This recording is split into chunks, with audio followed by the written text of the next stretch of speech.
Well, hello everyone and welcome back. So, this is another discussion about the infamous Governor Kate Brown.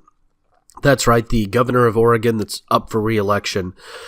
And her, claims, of course, she is the first bisexual governor in the United States ever, even though nobody's ever seen her with anybody except her husband. She actually has seriously overstepped herself quite a bit recently.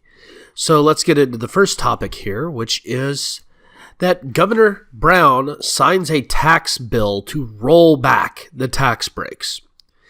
Now, this was finally signed on April 7th, and it rolls back all of the special tax breaks that sole proprietorships or businesses that filed their taxes through the owner's personal income taxes got from the new tax plan passed by Congress. Now, this is a direct attempt to increase the taxation of Oregonians. And not only that, it's actually an attempt to stop new businesses in Oregon. Because, see, a new business often does taxes through its owner for 5, 6, 10, 20 years in some cases. This will actually damage small business. Some of the people it's going to hurt are going to be older folks who rent out houses or apartments as part of their retirement supplement income. People who run stalls at farmers markets. People who run stalls at the Saturday market. People who drive for Lyft and Uber who are running as contractors. People who do consulting services for environmental causes or computer tech systems or whatever. Because so many of these things are small sole proprietorships, they will actually be taxed now back at the higher rate, and all of that differential that should be going into those small businesses to spur on the economy are actually going to go right back into the government's pockets, but instead of the federal government this time, it's going to go to the state government. And Kate Brown did this, and the state is kind of playing this off as not a tax increase, when it realistically is. So we need to bring this forward and push this back. Now, the other thing this week that she did was an institution of a statewide net neutrality. I'm still not sure how the state of Oregon thinks that they can actually enforce something that should be a federal condition and not a state condition. But apparently Governor Brown thinks that she has the right to dictate how companies behave all over the United States, not just in Oregon. And so the new net neutrality law will require any ISP working with a state or local agency to be net neutral. Now, here's the big problem.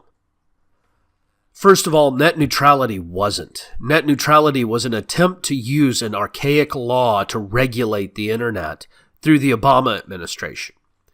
There was actually no neutrality in it. There was never a law passed. So there is no legal definition of net neutrality.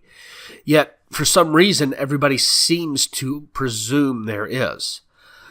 Also, the fact that all state governments and all local governments will have to stop doing any kind of business with any ISP that isn't net neutral means that realistically, none of them are. And so our entire state infrastructure is going to have to go back off the internet. That means they're going to have to go back to paper and pen and non-digital systems. So once again, Kate Brown proves that she is the regressive governor of Oregon, in that she is going to isolate Oregon from the rest of the internet in actions of the government management, and restrict the state government to doing business with companies that are supposed to uphold some magical standard that doesn't even exist, because there is no legal definition of net neutrality. Because there was never a net neutrality law, people. There never was. It was a set of policies put in place by the FCC chairman under President Obama. That is not a law. That is a temporary regulation.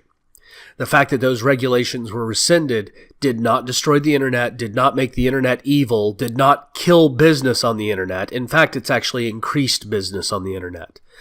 And this kind of regressive thinking is actually going to damage Oregon even more.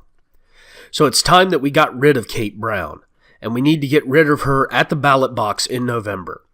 I want to thank you all again for joining me today. I hope that you've enjoyed this bit of content. I'm not going to shill like I normally do on my content, but I am going to leave links to 2 articles down below discussing both of these topics. These are opposite opinions of mine, of course, and I wish that you would read those articles in their entirety before you make up your own mind. And as always, have yourself a great day.